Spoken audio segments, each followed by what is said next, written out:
either we are there or not, ITSPmagazine still gets the best stories. There are plenty of conferences and all sorts of events that spark our curiosity and allow us to start conversations with some of the world's brightest minds. In person or virtually, we sit down with them at the intersection of technology, cybersecurity, and society. Together, we discover what the synergy of these three elements means for the future of humanity.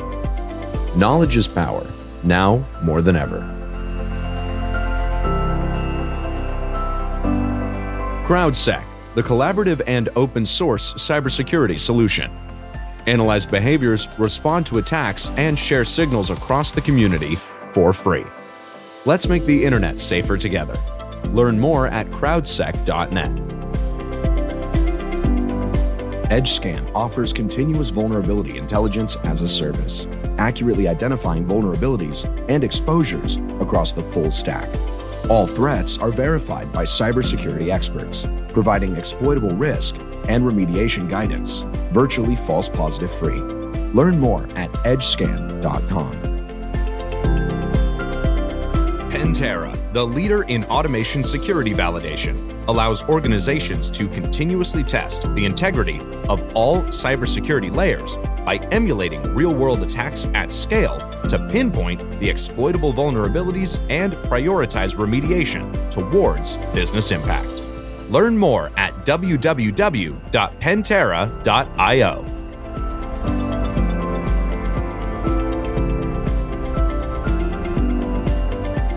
And you'd think we'd all be in Las Vegas, Marco. We are. We are in Las Vegas. I have my avatar, my clone. I've become a quantum lately, so I can actually be in two places at the same time. It's called technology. A digital triplet? Is that what you got going? It's more than a tween. Yes. I don't know who I am anymore. That's right. Nice. Well, I think the cool thing about what we're up to this week is we get to connect, as our intro says, some of the coolest people, the smartest minds in this space, and that is very true with our guest, Allie Mellen. Thanks, Allie, for joining us.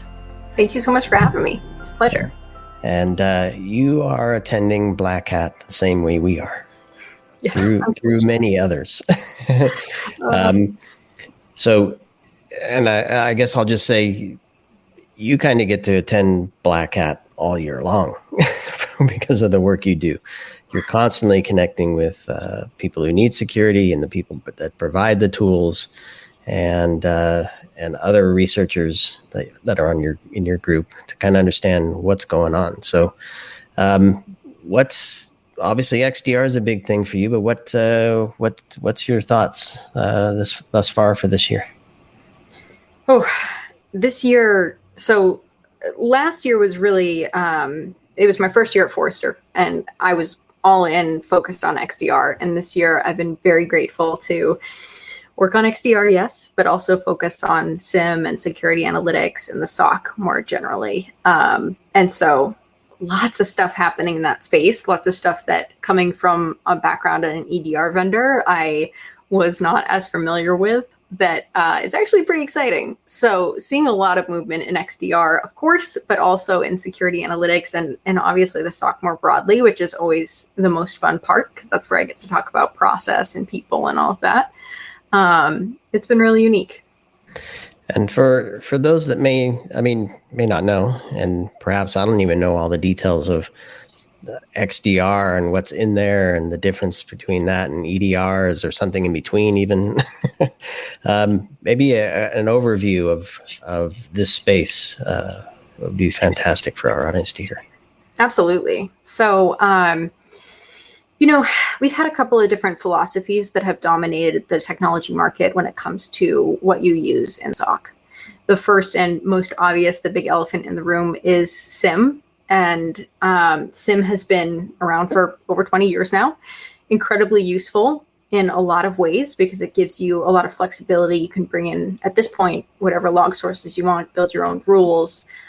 Even now, since a lot of the SIEM vendors have acquired SOAR vendors or built their own, you can even build your own playbooks for workflows.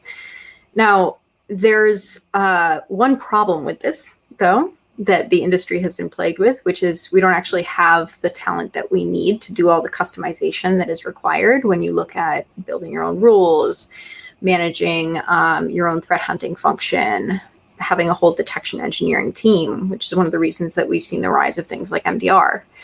XDR is the other way that this is being approached, and it started with EDR and the EDR philosophy of looking to the endpoint and seeing, hey, we can get a bunch of really interesting data from the endpoint that can be very useful for incident response. But what's further, the business data was also stored on the endpoint when EDR came about. And so we were ultimately defending and directly defending the battleground that we needed to be defending to protect business data. Now, two problems here. The first is that obviously endpoint is not enough. I've talked to many practitioners who would tell me that I can take their network analysis and visibility tool, pry it out of their cold dead hands.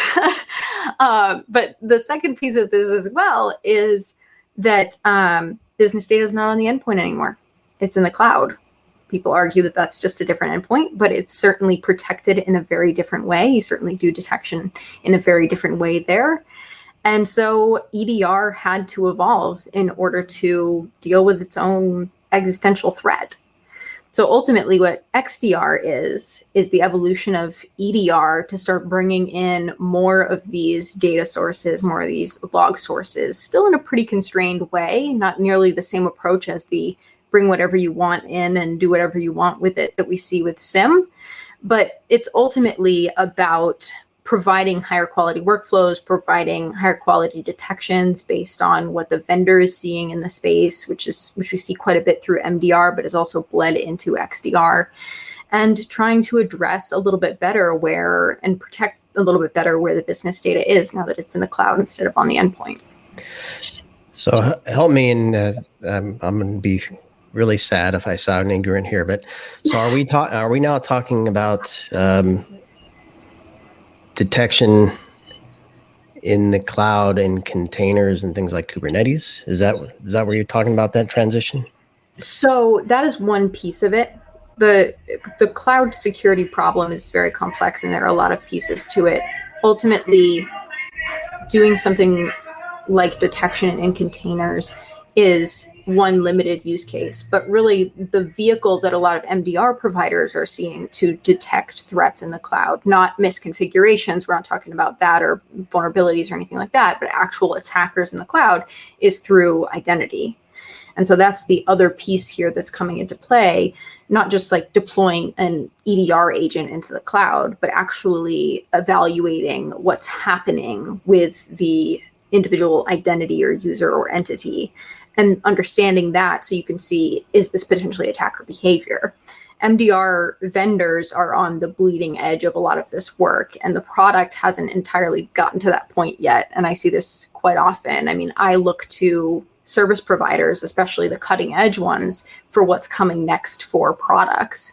And that is definitely the case with MDR and XDR. Ultimately, XDR has been following behind MDR for a number of years already. So moving in that direction, but the capabilities there are still limited. Nice. Marco? I'm getting lost with all these acronyms. So, I want to get concrete with this. And the way I wanted to get concrete with this is that we've been having a few conversations, what we call chats on the road, where we talk to people that are keynoting there or speaking at Black Hat and DEF CON, and the people on the floor. And the people on the floor are, ask the question, what's the buzzword? What is the marketing presenting in the expo floor and everything? And the thing that the joke, or it's not really a joke, but it's artificial intelligence is everywhere. It's kind of like you have to sprinkle it, and of course machine learning. But also, they're saying that people now go at their booth knowing what they actually need. Maybe not the exact solution, but kind of like they're not just looking for security and tell me what you got, but it's like, okay, this is what I need. And I think this is a good news for the industry. What's your take on that? Is it really the business much more mature nowadays when they look for cybersecurity solutions? I think it depends on the enterprise and the team behind it. And we certainly have more people who have more experience in the space than ever before, which will lead to that. I think that honestly, the other factor here is they're just sick of the marketing noise. And so they just go and say, this is what I want. Like, just give this to me. I don't want to hear about all this BS.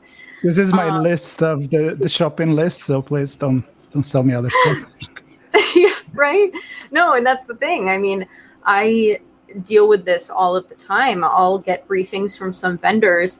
And one of the first questions that I ask is, who are your top competitors? And you would not believe the number of vendors that say, oh, we don't have any competitors. And it's like, okay, then you got no customers. Like, there's no market here. And because ultimately they are all they're all addressing a particular problem in a particular way. And if it doesn't fit into, first off, if it doesn't fit into a market, there's no way you're going to get budget for it. But second, it becomes very difficult to communicate, because just like what I mentioned a little earlier when I was talking about the difference between spotting attacker activity versus, say, misconfigurations or vulnerabilities, that's something that I see getting mixed up all the time. I mean, if we look at something like what some vendors are trying to say with, what is it, like VMDR, where it's like they're trying to do like, or VMDR, vulnerability detection and response. It's like, what are you detecting there? You don't detect vulnerabilities, you find them. What are you responding to there? You know, but it's confusing, especially once you get into something like, we see it with identity too, IDR. What are you detecting and what are you responding? And ultimately, it always comes back to more of that structural awareness side of misconfigs and vulnerabilities than it does actually detecting situational aspects like an attacker in the network. Super interesting, and I'm gonna lean on my experience years ago when I was building and bringing products to market. The timeline to bring new solutions to market was 6 to 9 months, maybe a year, depending on the breadth and depth of this. I was working on Symantec's first SIM, for example. So that was a year-long cycle of delivery, and 9 to 18 months on the buying side to purchase something like that and make a decision. I'm just wondering, what's the current state of that? Because as Mark was saying, they kind of know what they want. So are they cutting out the investigation part of the sales cycle, and then are they able to make quick decisions and deploy things faster? Has that thing kind of shifted as well? Honestly, for a time, buying cycles were a lot faster than they had been, but given all of the concern over a potential recession, we've actually seen that kind of pivoting and them slowing down a little bit. The other piece of this is, even though they know what they want, there's very little trust in the vendors to actually be providing what they want. And so there's still a very long due diligence period. Part of the reason I have a job is because there's not a lot of trust that the vendor's actually going to be able to deliver on the capabilities that they're expecting. And so they come to people like me. They obviously do POCs. One of the really interesting data points that we have at Forrester is that CISOs consistently look for the quality of training resources before they buy a particular technology. And that says to me, these tools are hard to use. They're very hard to use, which is not surprising for anybody who's been in this industry, but it is something that can be very surprising for the vendors. And so I like to kind of bring that up as a key point, where it actually still takes a lot of due diligence to install a particular tool, because the CISO doesn't want to get it wrong too. Well, it sounds to me that, and this is another conversation we had, that the human element, it's still essential, right? So you can't just take, this is the product, apply it, everything is magic, and it's happened. Another thing that you just mentioned is the word recession. And we heard that too. And it's hard for me to think how recession is affecting something like cybersecurity. I mean, can you do security on a budget? Or does it mean that you're spending less with the vendors because you have a better team that can handle this? I mean, what's the conundrum there? So security leaders have been doing cybersecurity on a budget for like 20 years. So they're very familiar with that. Right. And now, admittedly, they have bigger budgets than they have ever had and a lot more buy-in than they ever have. but they're still having to defend budgets at this point. I think that the bigger problem that we are seeing and are preparing for is not necessarily security getting budgets cut, but IT potentially getting budgets cut, and some of those responsibilities shifting off onto security. So say that you have a zero trust strategy, security actually getting their hands dirty and doing some of that implementation because the IT team is either been laid off or is short-staffed, things like that. So interesting shifting of focus potentially coming because of this, because totally agree that like one of the things with the security org that's changed a lot is they're very important for the business now, and the business is kind of accepting that and recognizing that, and it's harder to take away that budget. And maybe a final quick question for you before we wrap is, because you talked about the trust or lack thereof in the vendors and their offerings, and counter that with increased pressure on the budget and why do you need this? How does the market look at, and how do the CISOs look at this space and say, this is how I measure success for our group? Is there a way to do that? Do you mean compared to other orgs or just like metrics? I'm just thinking, how do they know they made the right decision, and how do they communicate that to their peers at the exec level? So this is very difficult to do.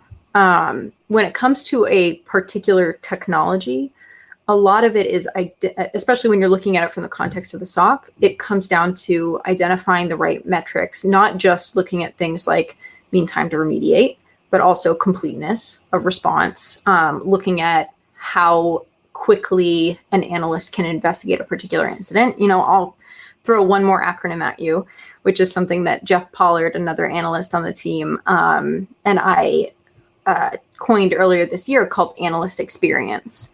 And this is how, not me analyst, but actual security analysts, the ones doing the work, this is how we think about how the analyst experiences their day-to-day life in the SOC and how tools and processes can be improved to help them through that.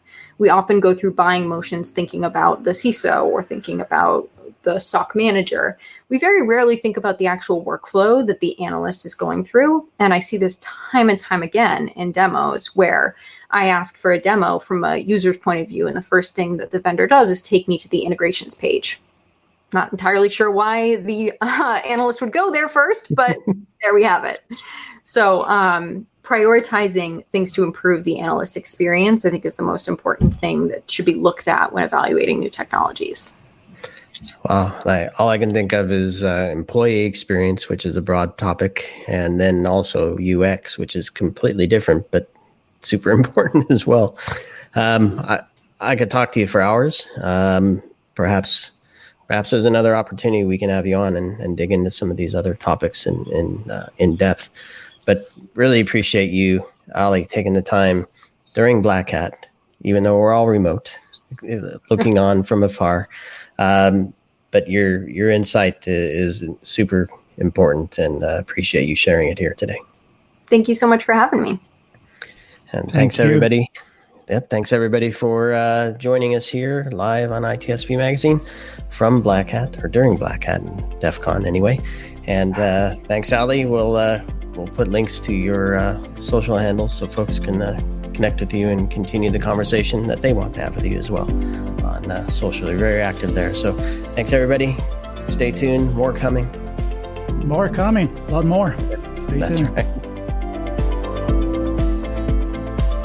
Pantera, the leader in automation security validation, allows organizations to continuously test the integrity of all cybersecurity layers by emulating real-world attacks at scale to pinpoint the exploitable vulnerabilities and prioritize remediation towards business impact.